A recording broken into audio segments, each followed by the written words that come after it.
In this video, I'm going to be talking about the top 7 putters of 2019. So what we look for whenever we're testing out all the different brands and models, or how they actually performed, how the quality was, and also the price. And we try to find some that are a little bit cheaper, some that are kind of in the middle, and then some are more expensive as well. So you can go off whatever your budget is and whatever you're looking for specifically. So before we get started, I will just mention our gear giveaway. If you want to enter into our subscriber milestone giveaway, so every 1,000 subscribers, simply subscribe to the channel, like this video, comment giveaway down below, do those 3 things and you'll be automatically entered. Number 7 is going to be the Odyssey Toulon putter. And Odyssey is my favorite putter company right now, and their new Toulon putter is one of the premiums on the market. It comes in a few different shapes. I think there's about 10 or so, but I found them to be pretty tough to get just because they always seem to be sold out in the store. So they are a little bit tough to get your hands on just to kind of test, which is obviously a good sign.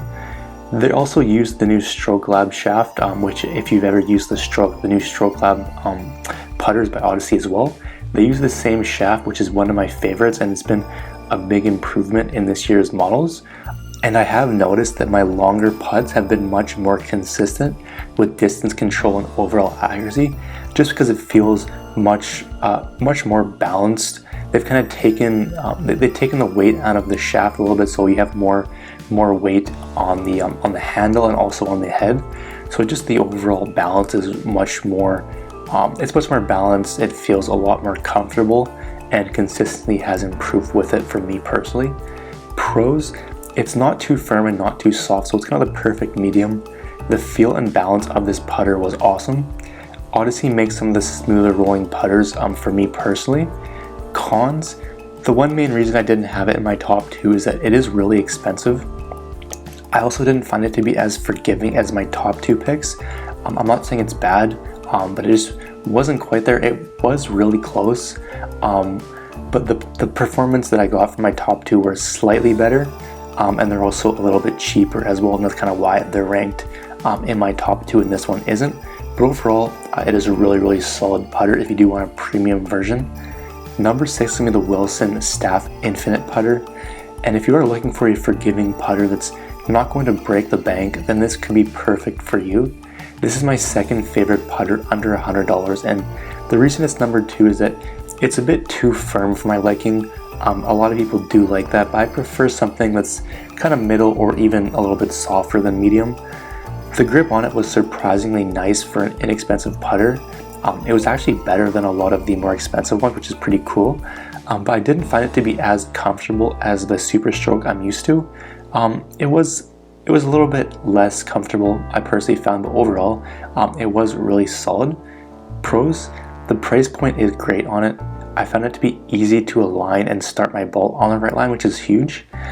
It's one of the more forgiving putters on mishits in this price range. Cons: it's a pretty firm putter, which I'm not the biggest fan of, but again, some people are. It's a bit light, but again, some people do like that. I prefer a little bit of weight. I just feel like I have better feel and consistency when it's a little bit heavier. And the ball can jump off the face just because it is a little bit firm. It's fine if it's online. It's just you might get a little bit more heat than you're used to, so it can definitely take a little bit of time to feel comfortable with like the distance control, but overall it's another solid putter if you don't want to spend a fortune. Number 5 is going to be the Cleveland Elevado, and this is my current favorite putter under $100, and would highly recommend it if you don't want a firm putter like the Wilson. I find the weight to be much more balanced, and the alignment aid is slightly better. Still not perfect. There's definitely ones that are better, but as you can see in the picture there, it is slightly better than the Wilson in my opinion. The grip on it is really nice as well, and it's the most consistent putter in this price range for like distance control and accuracy for me. I just found that I was able from a longer distance. It was a little bit, it wasn't quite as good as some of the other ones, but from within about 6 feet, it was perfectly fine, a lot better than most of the other kind of cheaper putters. Pros: it's the cheapest putter on this list. The stock grip is one of the more comfortable on the market. It's super easy to align to the target. Cons: it's a pretty soft putter, which not everyone will like. So you either have the Wilson, which can be more firm, or this one's going to be softer. So pretty much whatever kind of feel you like, go based on that. But that's pretty much the only con, just because it is reasonably priced. If it was, you know, a few $100s, I would probably have more cons to say about it, but it's a cheap putter, so you know, you can't really expect the world out of it, but overall it is a solid putter. Number 4 is going to be the TaylorMade Spider putter, and this model came out in 2018, but it's still one of my favorites just because it's not as expensive as the newer ones, but it still offers all the features you'd probably want. It does take a little bit of time to get used to the shape, just because it is pretty big, as you can see in the picture there. So if you're not used to that shape or that size, it could probably take you maybe a couple hours to get used to it. But once you do, you will definitely feel just how overall balanced it is and the forgiveness it does offer. But I find this nice and easy to align, much more than other ones out there. And it was one of the smoother rolling putters for me, which is really important for being a consistent putter. You want the ball to roll. You don't really want it to jump off, or you don't really want it to be too solid. So you want a smoother rolling putter, and this is definitely one in my opinion. Pros: it has the option to have a super stroke grip on it, or like the standard smaller ones, whatever you want. It's one of the more stable putters I've used. It's incredibly easy to align to your target. Cons: even though it's last year's model, it is still expensive. It's a pretty firm feeling putter and might not be the best for beginner or high handicaps, but if you do like more of a firm feel, this could be a great option. Number 3 is going to be the Ping Sigma 2, and this is one of my favorite putters of 2019, and it's a great option because it does come in around 10 different head shapes. It's designed for golfers who like a soft feeling putter, which again won't be for some, but some people do like that. I kind of like that myself. Another really cool feature, it's an adjustable grip on it, which is, I believe, the first in the industry, but you can basically change the length of the putter from 32 inches to 36 inches long within a couple of seconds. So you can just use it comes with a little tool. It's like the one you use for your driver to adjust your head, but you can pretty much just stick it in and you screw it, and then it'll lengthen it, or it'll lessen the length of it, which is really cool. So you can kind of play around with it. You don't have to decide on whether you want like a 33, a 34, or 35 inch putter. You can just get this and then adjust it to your liking, which I believe is the first in the industry, which is pretty cool. Pros: it is good forgiveness on off-center hits. So if you do hit off center, it tended to increase the speed a little bit to get them kind of back coming online, which is pretty cool. Again, it's the only putter right now that has the adjustable grip. There's very little hop off the face, which is awesome as well. Cons: it's quite a soft feeling putter. It isn't going to be the best for some people. There isn't a whole lot of alignment help on it, so it's probably not the best for like your beginner or maybe even high handicaps. And then it's not cheap, so it is fairly expensive. Not the most expensive, but it's definitely up there. Number 2 is going to be the Evnroll ER8, and I've never really heard of this company until not too long ago, but after trying this putter out, it has quickly become my second favorite. It's quite a bit more expensive than my first pick, and that's one of the main reasons why it's not number 1. But I did find the feel to be absolutely perfect. It's not too soft and it's not too firm, so it's like a perfect medium.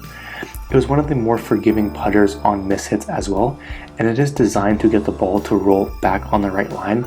So if you do kind of hit it, maybe you hit it more towards the heel or more towards the toe, and you kind of push or pull it a little bit.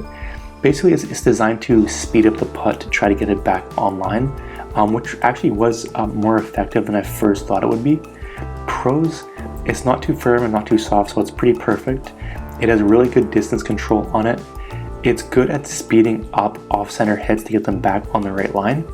Cons: the price makes it unaffordable to most. It took me quite a bit of time to feel comfortable with it, and it's not the lightest putter, but I do prefer that myself. Just a little bit of weight, a little bit more feel. I definitely prefer that. But my number 1 pick is going to be the Odyssey Stroke Lab. And Odyssey have been my favorite putters for a while now, and their new Stroke Lab series has topped my list once again. They've changed the shaft on it as well, which has made it much more balanced. I talked about this previously, but in my opinion, it is the best shaft on the market. It also comes in a wide range of head shapes, which is cool. I like the Marksman or 2-ball myself, but there's a bunch of different ones. You can get blades, you can get kind of like the turtle shape, that kind of thing. So whatever you kind of want, you can go. and get that, but I found my ball rolled much smoother than some, and it was definitely the most consistent. It performed the best for me, and it was a little bit cheaper than some of the other kind of more higher end putters. Pros, my ball seemed to stay on the right line more often than not. There was very little skid and the ball rolled really smoothly, and I love the shaft on it and the overall weight and balance. Cons, it's an expensive putter, and then it's quite a soft putter, and some people aren't going to like that, but I like that myself, and that's why I felt the most comfortable and it performed the best for me.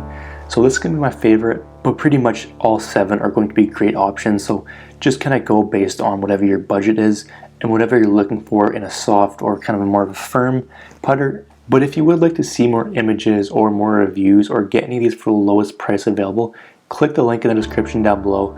At the time of making this video, that was the cheapest place I could find it. So you can go ahead and check out the current price if you want.